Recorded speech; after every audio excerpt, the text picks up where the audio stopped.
جن مساجد میں اعتکاف مستحب اور افضل قرار دیا گیا ہے وہ 4 مساجد ہیں: مسجد الحرام، مسجد نبوی، مسجد کوفہ اور مسجد بصرہ۔ ان 4 مساجد میں اعتکاف بیٹھنا افضل، مستحب اور نور علی نور ہے۔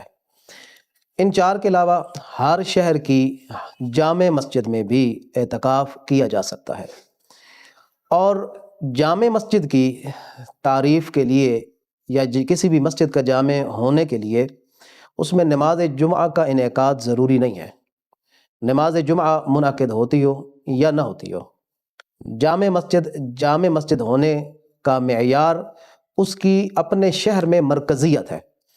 اگر کسی مسجد کو اپنے شہر میں مرکزیت حاصل ہے، یعنی عام طور پر وہاں شہر کے لوگ وہاں اکٹھے ہوتے ہوں، وہاں اجتماعات منعقد کرتے رہتے ہوں، عام طور پر اجتماعات میں شہر کے سارے لوگ وہاں کبھی کبھی وقتاً فوقتاً وہاں آتے جاتے ہوں، وہاں کی نماز میں، وہاں کے جمعہ میں، دوسرے اجتماعات میں شرکت کرتے رہتے ہوں، یعنی یہ جو جامع مسجد ہے یہ گلی اور محلہ یا کسی گروہ کی مخصوص مسجد سے ہٹ کر ہوتی ہے۔ گلی محلے کی مسجدیں گلی محلے کے عنوان سے معروف ہوتی ہیں، یا کسی خاص گروہ کی مسجد اس خاص گروہ کے عنوان سے مشہور ہوتی ہے۔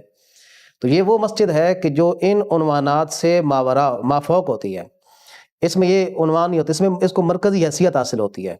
لہذا ممکن ہے کہ وہاں مرکزی مقام پر جمعہ بھی منعقد ہوتا ہو، اور ممکن ہے جمعہ منعقد نہ ہوتا ہو۔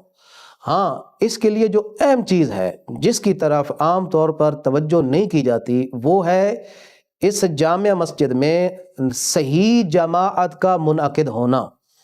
اس بات کا خیال رکھنا ضروری ہے، جو معتکف ہے، معتکف کی نظر میں اس مسجد یعنی جامع مسجد میں جو جماعت ہوتی ہے اس کا صحیح ہونا ضروری ہے، وہ کسی وجہ سے باطل نہ ہو۔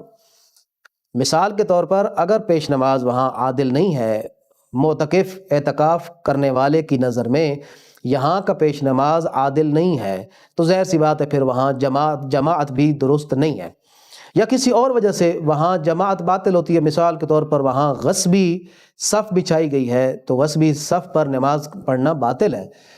تو لہٰذا اس بات کو یقینی بنایا جائے کہ اس جامع مسجد میں نماز صحیح منعقد ہوتی ہے، کسی وجہ سے باطل نہیں ہوتی۔ اگر تو نماز آپ کی نظر میں، معتکف کی نظر میں کسی وجہ سے باطل ہے تو وہاں اعتکاف منعقد نہیں ہو سکتا، اعتکاف کے لیے بیٹھنا وہاں جائز نہیں ہے۔ لہذا جو جامع مسجد ہے اس کے لیے اہم چیز اس مسجد کی مرکزیت ہے۔ نمبر 2، اس مسجد میں صحیح جماعت کا منعقد ہونا ہے، نماز جو یہاں ہوتی ہے، جماعت جو یہاں ہوتی ہے وہ باطل نہ ہوتی ہو۔ یہ اہم چیز ہے، نماز جمعہ منعقد ہوتا ہو یا نماز جمعہ منعقد نہ ہوتا ہو۔